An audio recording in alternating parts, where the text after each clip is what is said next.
thanks. Thank you for being with us. I have some questions for you, which I like to have your fair answer. In your experience on the beer, what is the most interesting ingredient that you use in your beer? Boy, we're a hop-focused brewery, so I would say some of the hops probably are the most interesting, but we also use a wide variety of grains, traditional barley malt, but also wheat and oats and rye. And in which one of these ingredients you see more future or more challenging situations in the future, in the malt section or in the hop section? I think both of them have their charm in beer. There are malt sort of heavy beers or very malt focused beers that you can do a lot with the raw materials, but there's also a whole wide range of herbs and spices and other things that you can get from different types of hops. Spices? Well, spicy aromatics, not necessarily added spices, but that's also something that can be experimented with as well. So the experiments in your house goes through the raw materials and also through the yeast and the microbiological part of the beer? Yeah, we've got a couple of yeast specialists that are doing a lot now with different strains of yeast, as well as we're harvesting wild yeast from the environment. We have a cool ship we just put together, and we'll get yeast from the air, from the orchards, and experiment with that as well. Are you finding a big surprise on these experiments? Some of them are very good, yeah, surprisingly good with sort of natural yeast that you find out in the environment. How do you see the Spanish beer atmosphere? I've only been here a few times. I love Spain. The times I've visited, I've really enjoyed myself, and I see the beer movement really starting to accelerate here. A lot of exciting things happening. Do you feel that the culture of the beer, the culture of transforming cereals on beer is getting a good mood in Spain now? I think it's a global thing, so I think it's happening around the world that people are appreciating, how beer is made, the ingredients that go in beer, the purity of beer. I think it's really coming back to people who want to know what's in the foods they eat and in the beers and other things they drink. We could say that part of our job as a brewmaster is to teach the rest of the world how beer is made or how beer was made in years. Yes, I think that now there's so much knowledge around beer and brewing that wasn't there just a few years ago. There's so much information and the internet and ways people have learned, but there seems to be still a growing excitement about beer and brewing. What about the IPA, these famous three letters that mean India Pale Ale, a blooming style of beer? How did you discover that beer? I've always liked hops. I like the aroma of hops. I like the flavor of hops, and IPA is a style of beer that features a lot of hops. But there are other styles both around the world as well as in many places that are hop focused and hop forward. And I think people's appreciation and love of hops is growing. And once people taste hops, they want more and more. It seems like. Do you think that people understand what mean IPA when they receive this name on their heads? I don't know that they know the history of IPA, but I think they understand it means a beer that's got a stronger hop character. When was your first IPA was brewed by you?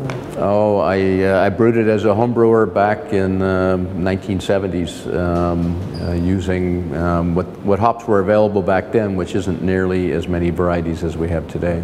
And your Torpedo beer is similar to that one? Oh, no, I think the Torpedo uses a lot of some of the newer varieties of hops that weren't available back when I brewed. Things were very limited back when I first started making beer at home. How important is your direction for the hop growers in order to move the new varieties? I think the craft movement has helped the hop industry. For many years, hops were just used for bitterness and not much other flavor or character. And with small brewers embracing using hops in different ways, dry hopping, using more hops, using different varieties of hops, it's really expanded the breeding of hops around the world. What's going to be the new IPA style that will get the world? I think people like balance still, so I think the beers are starting to be more malt and hop balance rather than just bitter. The style that's become popular now in the United States is what is referred to as New England. So sort of cloudy, hazy, a lot of hop flavor, but not a lot of hop bitterness. Okay, and any other idea about sour beers? Sour beers have their niche, but not everybody appreciates it. But there are certain kinds of yeast and bacteria that do create more acidity, primarily bacterias. And there's a population that likes those kind of tart and more assertive flavors. Do you think that to put a beer in a barrel is a good idea? To put a beer in a wood barrel for years? So barrel aging of beer has been done for many, many years, but today a lot of brewers, us included, are aging the beer in barrels that previously were used for wine or spirits or sake or some other fermented beverage that imparted its flavor into the wood. And now you're extracting the wood and what was previously in there, so you can blend those flavors. So we have a new universe there. Yes, a lot of opportunities to experiment. Any possibility of the non-alcoholic beer for your market? Yes, we were experimenting right now. We've been working on a non-alcoholic beer for some time. We're very low alcohol, so below 0.5% alcohol. So it's a segment that's growing around the world. I know it's very popular in many countries. United States, not so much, but I think it's coming. You think that it will grow? A flavorful non-alcoholic beer, yes. Okay. A style of beer that you're still pending on your book to develop? We experiment every week. We have a meeting with our brewers and discuss what we should try to experiment with next. So I like the creating of new beer process, and so that's ongoing and hopefully will continue forever. Has any idea on the history of any style of beer that should be refreshed or? You know, I think what the craft movement has done really is taken styles that maybe had disappeared in some cases, or styles that had been evolved over the years, and try to bring them either back to their roots or off in a new direction. So I think you can create new types of old styles of beers and create a lot of interest. I would like to know that, I would like to mention or to name that, to refresh all styles of beer that were forgotten just because technical stuff was not properly done, technical limitations, hop availability, raw materials.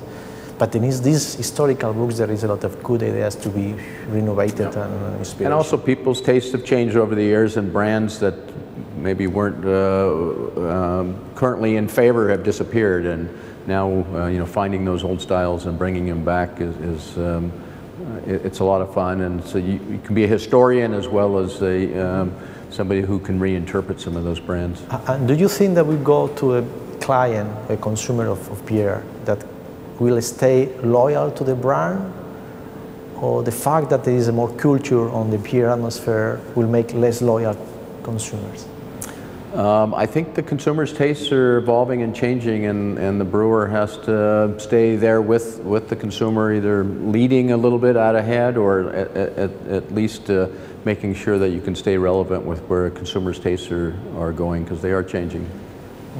They change because they get on older, they change because they have more experience? I think both. You know, if you look at what's happened in the food culture, at least in America, you know, we had a period of time where food was very boring and bland, and not a lot of seasoning and flavors, and you know, very limited availability. And now we've got a wide range of artists and bakers and you know, chefs that are doing great things. This is what I was mentioning before of my visit to the States. Right? When I was visiting, say, like 30 years ago, I remember quite a boring food market. Yeah. Now it's just the opposite. It's blooming of Oriental, European, American taste food, spices all around, fresh food.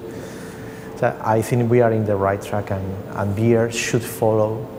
I don't know whether it should follow or should lead the tendency. What do you think? I think it should lead, but it's always hard, I think, to figure out where the tastes are going. But what do you expect of our collaboration in the next years, or hopefully many years? As far as us collaborating with other brewers, We're still reaching out to some brewers around the globe who we respect and who are doing interesting things and trying to figure out how we can do interesting things together. There is a lot of things that we can, I think, discover together. I think so.